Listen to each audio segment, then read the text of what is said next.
Hi, everyone. Today, I thought I would talk about how to break into the intercultural training industry. So, I get this question a lot, whether it be LinkedIn messages, emails, people finding me online and contacting me, sending me a note. And I'm always happy to help because, I've been in this industry for over 15 years. And, if you're just starting out, it can be daunting. There's lots of things you need to know. There's lots of ways to get into the industry depending on what your passion is and what exactly you want to do as a career. So I thought I'd come up with 6 tips on how to get into the intercultural training industry. So the first one is connecting with intercultural trainers online or face to face if you can, right? So these days social media obviously the best way to do that.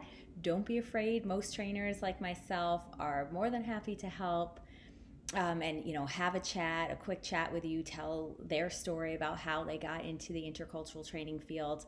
I mean, training can mean different things to different people. So you want to talk to people that are in intercultural training, but maybe they're professors and they're in academia. You want to talk to intercultural trainers who, maybe like myself, have worked at an intercultural training company and know the business side of things. You want to talk to someone in global mobility and relocation. Perhaps you want to talk to someone who's an intercultural trainer, but they do community outreach and community work. So you want to explore all those options just so you have a better understanding of, what exactly is intercultural training and what can I do with it? Because they're not exclusive, right? You could work in academia and also global mobility. Do you want to work with just families? Do you want to teach group training? So really just connecting with as many people as you can, having chats with them, learning their path and the options out there for you. Number 2, my second tip is really just do your research. Pretty basic. And now this could be just taking courses on intercultural communication. LinkedIn has a lot of classes that are really helpful on communication in general, also intercultural or cross-cultural communication, as well as, follow companies online. So follow other intercultural trainers, follow some of the larger intercultural training companies to find out maybe what they're doing. There's lots of ways these days online to really research about the field. I'm looking at my notes here.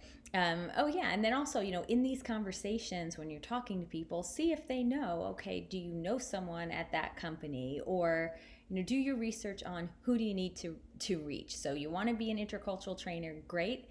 How do you get in front of the right person? Maybe that's the hiring manager at an intercultural training company or at a university. And so that brings me to my third tip, which is be visible. So set yourself apart. The intercultural training field has exploded over the years, which is a great thing. There's more and more trainers. So how are you going to differentiate yourself? I mean, we all have a unique experience. We bring, a unique background. But when you're an intercultural training company or university, whatever it might be, and you're looking for trainers in, let's say, Paris, most likely you're using LinkedIn these days. So you go online, you see who are the intercultural trainers in Paris. If you have 20, to choose from, you're going to go with someone who stands out. So some advice I have is be more visible on social media, establish an online presence, establish your brand, figure out what that is. For me, I started slowly. It was, okay, I have a goal of writing this many articles on LinkedIn or, doing this many posts on Instagram. Find what works best for you. And then, use that as much as you can. I definitely recommend LinkedIn. That's my favorite. And I started again with writing articles and then posting and sharing your thoughts. Sometimes that can be scary for people to put their thoughts out there, but in most cases, people are pretty kind about it, even if they disagree with your point of view. The fourth tip I have is to join intercultural related organizations and groups. So, the big one in the industry is SIETAR, SIETAR, the Society for Intercultural Education, Training, and Research. So, that is a great organization. They're all over the world. You can be a member of, for example, SIETAR Europa, and or the local chapter in Italy. In the US, where I'm based, there is a SIETAR USA group that you can join, but then there's also local chapters in major cities around the country. There's also a young SIETAR group, so it's not just for young people, but I would say mainly so, and for people starting out. Obviously, there's tons of Facebook groups, LinkedIn groups for cross-cultural professionals or intercultural management. Join those groups, share ideas with people. The more people you meet, the more connections you're going to make, and that's going to help you, find your way in this field. The fifth tip I have for getting into the intercultural training field is speaking. So, a lot of people say, well, how do I do this? How do I get into it? I've lived abroad before, or, I've worked internationally in many countries. I know this stuff, but I can't get a job doing it because technically I've never done this before, even if you have the knowledge, right? So speaking is a great way to get into the industry. So sometimes that's going to mean, well, a lot of times, frankly, that's going to mean speaking for free.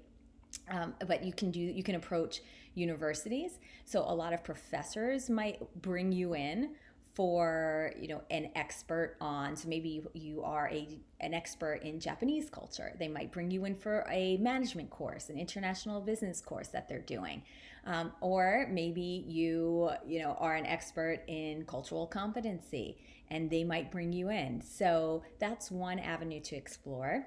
Also applying to conferences. So look to see, if you want to get into more academia or the education world.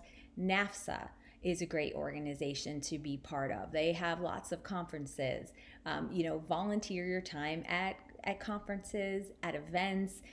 If you can't speak, then also volunteering within these organizations is a great way to get yourself known and to get yourself out there. And the last and sixth tip, that's hard to say, that I have for breaking into the intercultural field is to get certified. So, this I say with caution because there's different types of certifications. Be careful, they're not all the same. I'm going to post another video about that and write a blog on my website about certifications. There's different types. There's certifications such as what I provide that offer you a variety of methodologies and theories. And then there's certain tools or certifications that include specific assessments that you can use.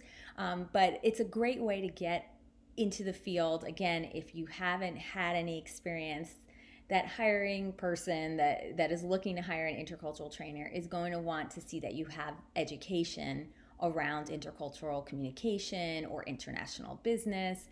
And while there are more intercultural degrees these days, there still aren't tons, right? So I don't say that's a must-have. A lot of people ask, do I have to go back to school and get my master's in intercultural communication or intercultural education?